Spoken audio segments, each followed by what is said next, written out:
Bonjour à toutes et à tous. Durant toutes ces émissions que nous avons consacrées à l'Armada Rouen 2019, nous vous avons fait partager son actualité, mais aussi ses coulisses et aussi tous ces métiers qui tournent, si je puis dire, autour de ce grand événement. Et il y en a un qui nous intéresse beaucoup aujourd'hui parce qu'on peut dresser une forme de bilan, c'est celui de la sécurité. Nous recevons pour cela Stéphane Chergui. Bonjour Stéphane. Bonjour. Stéphane, vous êtes le dirigeant fondateur d'une entreprise qui s'appelle Atlas Sécurité, que vous avez fondée en 2003. Et puis nous recevons également Rodolphe Chantoiseau, vous êtes le responsable commercial de cette société, Tout à l'homme fait. du développement. Exactement. Voilà, et vous êtes toujours sous les yeux du dirigeant pour voir si la progression est la bonne. Tout à fait. Bon.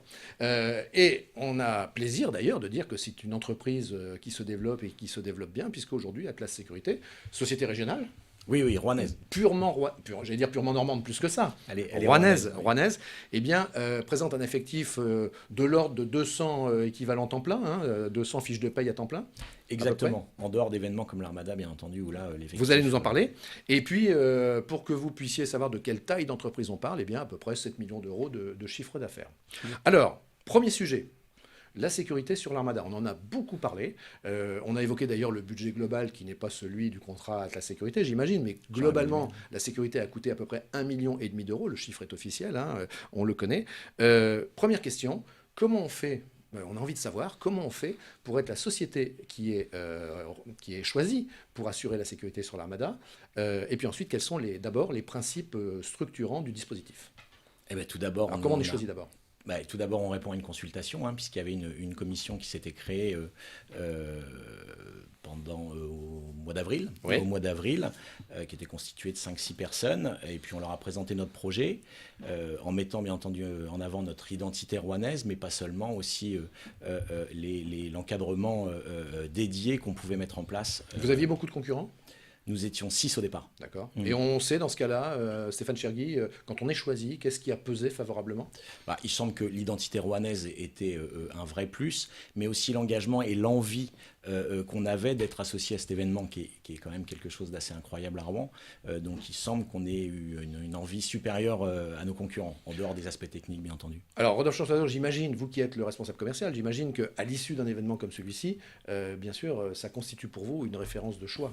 Oui, tout à fait. En fait, clairement, pour nous, c'était un moyen de véhiculer l'image et la qualité du travail des équipes Atlas Sécurité. Alors, il y a toute une stratégie qui a été mise autour de cet événement.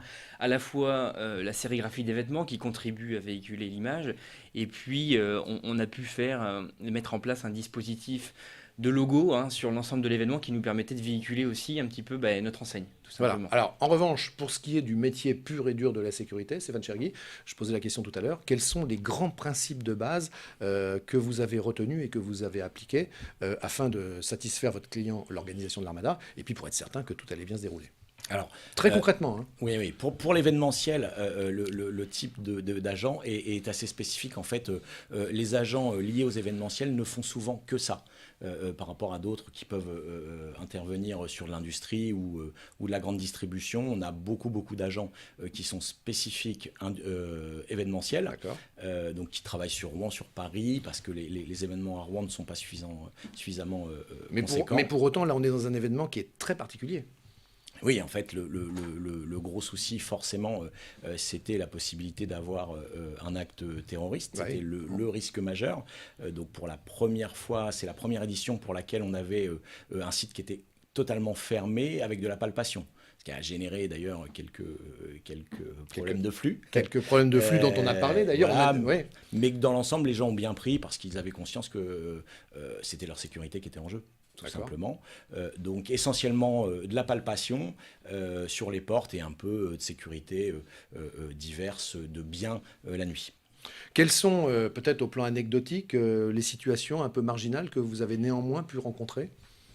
Elles n'ont pas été finalement si nombreuses que ça. Ça s'est très bien passé. Les problématiques de météo un petit peu qui nous ont gênés. Et puis un afflux important et qui n'était pas régulier. Donc ce qui a été compliqué pour nous, ça a été de mettre en place un dispositif qui soit suffisamment réactif pour gérer les flux de manière la plus satisfaisante possible. Alors, aujourd'hui, l'Armada est finie depuis on va dire, quelques jours seulement. Oui. Est-ce qu'on est en mesure de tirer un premier bilan alors, bien sûr, je ne parle pas au niveau de l'Armada. On avait Patrick Herr dans une précédente émission pour cela. Mais je parle à votre niveau, celui des métiers de la sécurité. Quel, en fait, retour sur expérience, peut-être vous allez le travailler un peu dans le temps, mais déjà, on va dire quelques jours seulement après l'événement, quelques retours d'expérience vous pouvez formuler aujourd'hui. Tout d'abord, un retour de l'organisation qui, semble-t-il, a été satisfaite de notre prestation. Donc ça, c'est important, bien entendu. Un retour de nos agents qui ont été embauchés spécifiquement pour l'événement, qui, nous ont-ils dit, ont vécu un événement assez exceptionnel et un esprit d'équipe qui leur a plu. Et puis enfin, forcément, le public qui, dans l'ensemble, dans son immense majorité, a été satisfait de la façon dont ils ont été reçus, en ayant conscience que, bien entendu, on faisait notre maximum et qu'il y avait un petit peu d'attente. Rodolphe Chantoiseau, dans ce type d'événement qui est celui de l'Armada, ça me fait penser peut-être, vous allez me dire si je me trompe en termes de métier, à celui qui est en rapport avec les grands concerts. Est-ce que le job de vos agents sur l'Armada ressemble à celui qu'ils pourraient faire à l'entrée d'un grand concert, d'une grande salle de spectacle? Bien sûr. Alors, dans la grande majorité, c'est des prestations qui sont assez équivalentes sur le plan technique. Par contre, la particularité, comme le soulignait Stéphane, c'est que cet événement, c'est un événement hors norme. Hors norme à plusieurs niveaux. Hors norme dans le sens où déjà vous aviez le site qui était entièrement barriéré. Déjà, premier point, vous avez un Zénith qui peut parfois être évidemment contraint à avoir un lieu clos. Vous parlez du Zénith, d'ailleurs vous travaillez pour le Zénith de Rouen. Oui, Tout à fait. Hein, donc vous connaissez bien ce type de problématique. Tout à fait. Et la particularité aussi, c'est d'avoir un site aussi étendu, avec autant de points de contrôle, puisqu'en réalité, le site était entièrement clos. Il y avait des points de contrôle qui étaient différents, alors des points piétons et des points véhicules, mais c'est ce qui fait vraiment la particularité. En soi, la palpation, ce sont des choses que l'on a l'habitude de faire sur des prestations événementielles, donc missions assez similaires. Mais c'est vraiment toute cette organisation durant l'événement, avant l'événement, qui nous a permis aujourd'hui de dimensionner un tel événement. Quel type de situation redoutiez-vous? Alors, encore une fois, pas forcément type de situation au sens terrorisme ou peut-être météo encore plus dégradée que celle qu'on a connue, mais je veux dire de manière très concrète en termes de barriérage, en termes de flux, en termes de réaction du public. Qu'est-ce qui vous fait peur Le mouvement de foule. Oui. Il ne faut pas oublier que d'un côté, c'était barriéré, mais de l'autre côté, il y a la Seine. Et il n'y avait pas de barrière le long de la Il n'y Seine. a pas de barrière le long de la Seine, sauf devant le panorama XXL, puisqu'il y avait ouais. une espèce de petite rallonge qui était faite là pour gérer au mieux. Donc là, vous le étiez flux. toujours un petit peu en tension par Mais rapport voilà, à ça. c'est l'inquiétude, particulièrement le soir au moment du feu d'artifice ou des concerts. On a eu samedi soir plus de 100 000 personnes sur un concert de Dadju. Et là, en effet, la gestion du flux a été... Alors, est-ce que ça veut dire, question de bon sens, quand on sait que c'est barriéré d'un côté et pas du côté de la Seine, est-ce que ça veut dire que dans ce cas-là, on assumait, l'organisation aussi, l'assumait peut-être, je ne sais pas, c'est une question, le fait que ça puisse, le cas échéant, en cas de mouvement de panique, se déverser dans l'eau? Formule, peut-être un peu directe, mais... Alors, est-ce qu'elle peut être assumée? Je ne pense pas. Hein. Non, mais pas... L'idée, forcément, il est préférable de tomber dans l'eau que d'être étouffé oui. par une barrière, mais je ne pense pas. Enfin, il y a eu quand même plusieurs éditions et le flux, en général, se passait bien. L'idée, c'était au contraire, s'il y avait un problème de flux, d'ouvrir les barrières pour que ça puisse se gérer plutôt vers la route et non pas vers la Seine. Alors, cela dit, si vous êtes venu à l'Armada, vous l'avez vu comme nous, le risque de chute dans l'eau était très sécurisé par de très nombreuses navettes, des Zodiacs, des nageurs sauveteurs. On le sait, il y a quelques personnes qui sont tombées à l'eau, mais elles n'y sont pas restées longtemps et elles ont été très très vite secourues. Bon, voilà pour l'Armada. Intéressant aussi d'avoir en tête que derrière l'Armada, il y a bien sûr cette entreprise, Atlas Sécurité, dont je le répète, qui est née en 2003. On en a cité les principaux chiffres tout à l'heure. Comment on a l'idée de créer une entreprise de sécurité à la base, Stéphane Chergui? En fait, moi, j'étais formateur de maître chien et de police municipale en cynophile. Donc, il semblait naturel de me tourner vers ce métier parce que voilà, je connaissais bien le principe. Et puis, j'ai commencé, moi, comme maître chien moi-même. En fait, j'ai créé la structure en faisant moi-même les prestations pour des donneurs d'ordre. Voilà, donc une certaine forme de logique de progression professionnelle.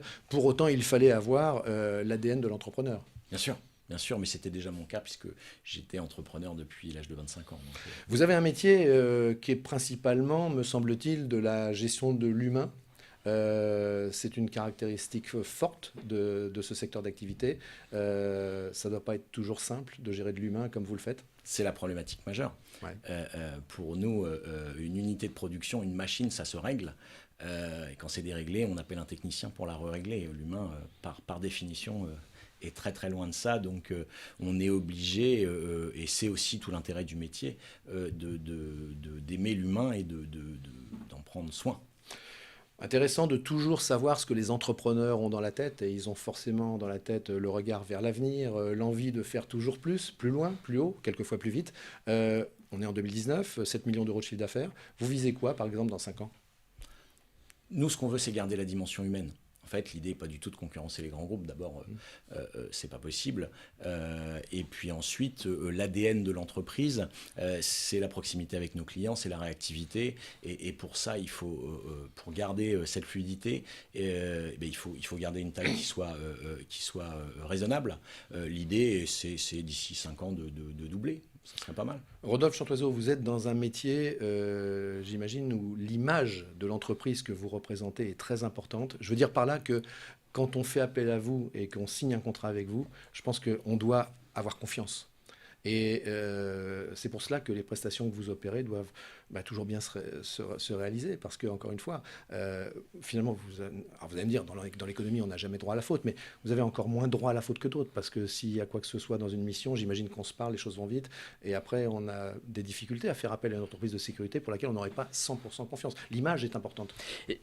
Exactement, l'image est très importante, surtout que vous savez, tout comme moi, qu'une bonne image est compliquée à acquérir, alors qu'une très mauvaise image, le bouche-à-oreille fait que ça va très vite. Donc l'idée, c'est vraiment d'avoir toujours des prestations de qualité. Stéphane le soulignait tout à l'heure, on gère encore une fois de l'humain. Donc la difficulté, c'est d'avoir les bonnes formations, le bon aspect visuel des agents, puisque c'est souvent l'image que reflète directement l'agent auprès du client. C'est l'image directe du client qui est reflétée à travers lui. Donc c'est vrai que c'est un ensemble de choses qui est très important. Stéphane Chergui, où vont les métiers de la sécurité aujourd'hui? En quelques mots, en essayant d'être concret. Alors on est dans un monde qui va vite, on ne sait pas toujours le prévoir, mais j'imagine que vous réfléchissez à ça. À quoi ressemblera votre métier, on va dire dans quelques années, je ne sais pas dire combien? On se dirige vers une synergie clairement entre la sécurité électronique et la sécurité humaine. Aujourd'hui, les dispositifs de sécurité électronique ont énormément progressé. On parle de drones, de levée de doute vidéo, de levée de doute audio. Donc, je pense qu'on se dirige. L'humain sera toujours présent parce qu'on a besoin de lui. Mais les métiers changent. Mais les métiers changent et on associera en fait la sécurité électronique avec la sécurité humaine. Alors ça m'amène à la dernière question de notre échange, de notre entretien. Quels sont les métiers que vous recrutez aujourd'hui? Quelles sont les compétences dont vous avez besoin? Et puis comment ces compétences vont-elles évoluer? Est-ce que ça veut dire qu'aujourd'hui, jusqu'à présent, on embauchait des gens qui allaient faire un filtrage physique? Est-ce que demain, ça sera plutôt des systèmes comme vous le soumettez, comme vous le sous-entendez, pardon? Et est-ce que ça veut dire que les métiers du filtrage physique se transformeront plutôt en métiers de technicien? Enfin, c'est peut-être le numérique qui va? Pas forcément de technicien, mais on appelait jusqu'à récemment un agent de sécurité, on appelait ça un vigile. Ouais. Et on avait besoin d'un grand gars costaud avec une mine patibulaire pour faire peur aux gens. C'est bien entendu totalement terminé. Aujourd'hui, quand on rentre dans un ERP, la première personne qu'on voit, c'est l'agent de sécurité. Donc on l'associe souvent à la marque de l'enseigne pour laquelle on rentre. Et les qualités premières aujourd'hui, c'est la courtoisie, c'est le sens de l'accueil. Et puis bien entendu, la confiance, c'est primordial. Et ça, bien sûr, ça se retrouve immanquablement dans les formations que vous opérez à l'embauche. On a un métier qui a énormément évolué. Aujourd'hui, on a un diplôme. On a un stage qui dure plus d'1 mois, qui est sanctionné par un diplôme, ce qui permet de former nos agents. Alors qu'il y a une quinzaine d'années, il suffisait d'avoir un casier judiciaire vierge et puis on était agent de sécurité. Et ça suffisait. Ça suffisait. Aujourd'hui, c'est clairement plus. Un jeune qui nous écoute ou ses parents se demande ce qu'il faut posséder comme atout pour peut-être vous rencontrer et éventuellement solliciter une entrée chez vous. Vous avez besoin de quoi en termes de prérequis? Écoutez, on a une cellule recrutement et nous sommes en partenariat avec un centre de formation à Maromme qui s'appelle l'IFESU. Et donc, il faut passer par ce centre, souvent, ou d'autres. Mais en termes de formation initiale, vous commencez à recruter à partir de quel niveau de formation initiale? Aucun. Les prérequis, c'est de, bien entendu, parler couramment et d'écrire le français. Et puis après, lors de cette formation, les différentes qualités seront montrées. Agent de sécurité, tête bien faite, ça peut mener loin, c'est-à-dire qu'on peut progresser dans la hiérarchie de votre entreprise? Chez nous, on privilégie la montée interne, c'est-à-dire que tous nos encadrants aujourd'hui sont issus de l'agent de sécurité. Les agents de sécurité deviennent encadrants et du terrain. Eh bien, messieurs, petit moment passé ensemble, mais on a appris, j'imagine, et ceux qui nous regardent ont partagé cela, un certain nombre de points, peut-être qu'on ignorait de ce métier, qu'on a tous rencontré, parce qu'on a vu vos agents de sécurité. J'ai noté d'ailleurs sur un certain nombre de points d'entrée pour m'y être rendu, y avoir fait des reportages, qu'effectivement, il y avait cette relation dont vous parlez, c'est-à-dire que j'ai vu que vos agents de filtrage étaient souvent très sympathique, avait le sourire et encore une fois, j'ai vu qu'effectivement, ça n'est plus le grand costaud patibulaire dont vous parliez tout à l'heure. Exactement. Voilà. Merci Rodolphe Chantoiseau, responsable commercial d'Atlas Sécurité. Merci et à puis Stéphane Chergui, vous qui en êtes le fondateur et le dirigeant. Merci. C'était notre dernier programme aux couleurs Armada, mais important, hein, bien sûr, puisqu'il a garanti cette sécurité tant recherchée et aujourd'hui qui n'a été entachée par aucun problème sur cette Armada 2019. C'est important à signaler. Merci à vous. Merci. Et on se retrouve très vite selon la formule consacrée sur PNTV.